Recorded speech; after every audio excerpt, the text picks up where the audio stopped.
እንግዲህ ጻድቁ አባታችን መጋቢ 5 ክብረ በዓላቸው ነው፣ እናከብራለን። እንግዲህ በዚህ በዋሽንግተን ዲሲ እና አካባቢው ላይ ብቸኛ ታቦት እንግዲህ ደባል የሌለው ምን የሌለው አንድ የኢትዮጵያ ኦርቶዶክስ ተዋሕዶ ቤተክርስቲያን ውስጥ ያለ በዚህ በዋሽንግተን ዲሲ ቨርጂኒያ ነው የሚገኘው መካነ ቅዱሳን አቡነ ገብረ መንፈስ ቅዱስ ቤተክርስቲያን የምናገለግልበት ነው። እዚህ ጋር የምታዩቸው ካህናት ናቸው፣ ይህን ቤተክርስቲያን አገልጋይ።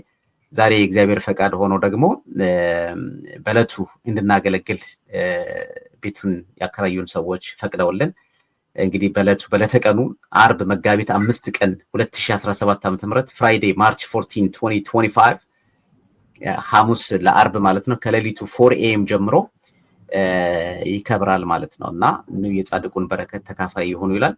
የጻድቅ መታሰቢያ ለዘላለም ይኖራል ይላል ቅዱስ መጽሐፍና በዚህ ዕለት በዚህ በዋሽንግተን ዲሲ እና አካባቢ ላይ